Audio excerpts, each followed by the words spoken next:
సొంతం నీకా నాకా హేని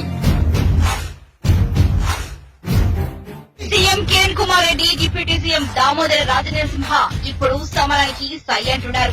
నువ్వా నేనా తేల్చుకుందామంటున్నారు.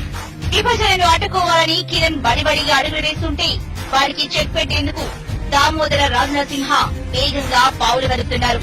విభజన ముసాయిదా బిల్లును వేగంగా అసెంబ్లీలో చర్చ జరిపి కేంద్రానికి పంపాలని దామోదర భావిస్తుంటే సీఎం కిరణ్ మాత్రం ఈ విషయంలో వీలైనంత జాప్యం చేసి విభజన ప్రక్రియకు బ్రేక్ వేయాలని భావిస్తున్నారు. అయితే దీనినే దామోదర గట్టిగా వ్యతిరేకిస్తూ అవసరమైతే సీఎల్పీ సమావేశాన్ని ఏర్పాటు చేసి కిరణ్ ను సీఎం పదవి నుంచి తప్పిద్దామంటున్నారు. సమైక్యవాదానికి కట్టుబడి వేగంగా పావులు కలుపుతున్నారు. రాష్ట్రపతి వారం లేదా 10 రోజుల సమయం మాత్రమే ఇస్తారని భావించినప్పటికీ చివరకు గత సంప్రదాయాలను పాటించి 40 రోజుల సమయం ఇవ్వటం తమ విజయంగానే కిరణ్ భావిస్తున్నారు. బిల్లులో పేర్కొన్న ప్రతి క్లాస్ పై చర్చ జరిగేలా చేయడం వల్ల వీలైనన్ని ఎక్కువ రోజులు అసెంబ్లీలో ముసాయిదా బిల్లుపై చర్చ జరపవచ్చని కిరణ్ భావిస్తున్నారు. అవసరమైతే బిల్లు మరింత విస్తృతంగా చర్చించడానికి కొంత గడువు పెంచాలని కూడా రాష్ట్రపతికి లేఖ రాయాలని యోచనలో కిరణ్ ఉన్నారు. దీనివల్ల ఎన్నికలకు ముందు విభజనకు బ్రేక్ వేయవచ్చనేది కిరణ్ ప్లాన్.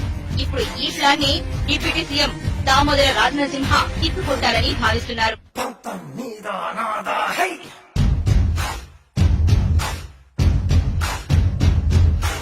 సొంతం నీకా నాకా హేని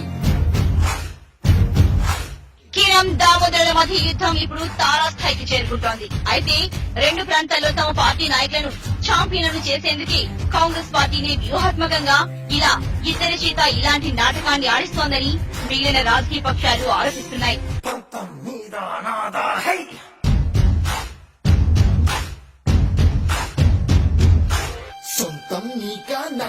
హేని